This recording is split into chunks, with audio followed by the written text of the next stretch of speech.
గౌరవనీయులు పెద్దలు బీఆర్ఎస్ రాష్ట్ర అధ్యక్షులు అన్న గెల్లు శ్రీనివాస్ గారికి, అలాగే ఉపాధ్యక్షులు తుంగబాల్ గారికి, సామన్న గారికి కూడా నా హృదయపూర్వక నమస్కారాలు. వేదిక ముంగట ఉన్న నా సోదరులందరికీ కూడా హృదయపూర్వక నమస్కారాలు. ఈరోజు మూసి పోరుబాట, నేను ఒక చిన్న సామెత చెప్తా దీనికోసం.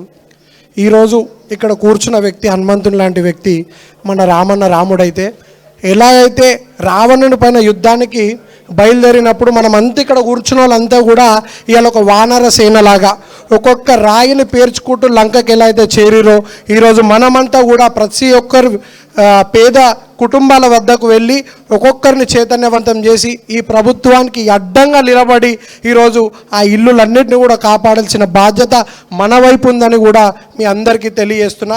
ఈరోజు మీతో మనతో అందరితో కలిసి నడవడానికి సీనన్న గారి నాయకత్వంలో ఖచ్చితంగా ప్రతి ఇంటికి పోదాం.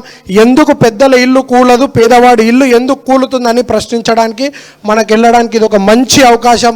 రానున్న రోజుల్లో భవిష్యత్తు మనది, తెలంగాణ మనది. ఎట్లయితే మన ఈరోజు ఈ రాష్ట్రంలో మనం ఇంత ఆనందంగా కొనసాగుతున్నామంటే గతంలో వీళ్ళు చేసిన పోరాటాలు, వీళ్ళు చేసిన మిలియన్ మార్చులు, వంటవారం ఇలాంటి ఎన్నో కార్యక్రమాలు తీసుకొని ఈరోజు తెలంగాణ రాష్ట్రాన్ని సాధిస్తే ఆ రాష్ట్రంలో మనం గర్వంగా ఇది నాది తెలంగాణ రాష్ట్రం అని గర్వంగా చెప్పుకుంటున్నామంటే వీళ్ళ త్యాగాల వల్ల ఈరోజు మనకు అవకాశం వచ్చింది.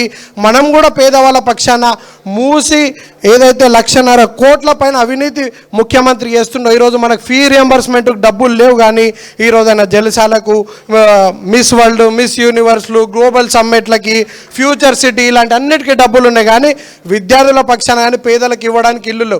గతంలో కేసీఆర్ గారు 1,00,000 ఇల్లులు కట్టిరు, డబుల్ బెడ్రూమ్లు. మళ్ళీ ఇప్పటికి ఇందిరమ్మ ఇల్లులు ఎక్కడున్నాయి? అక్కడెక్కడన్నా భర్తీ చేసిరా? మనం కట్టిన ఇళ్ళకే ఈరోజు రంగులేసి కూడా ఈరోజు అవి పంచుతూ ఉన్నారు. ఈరోజు పేదవాడికి ఇల్లు అంటే ఒక గొప్ప కళ. అలాంటి కళను ఈరోజు నిర్ధారణంగా రేవంత్ రెడ్డి గారు ప్రభుత్వం కూలుస్తూ ఉంది. కట్టడం చేత కాదు, కానీ కూలవడంలో ముందుంది ఈ ప్రభుత్వం. ఇదంతా కూడా గమనించాలి. నాకు ఈ అవకాశం ఇచ్చిన పెద్దలందరికీ కూడా నమస్కారాలు.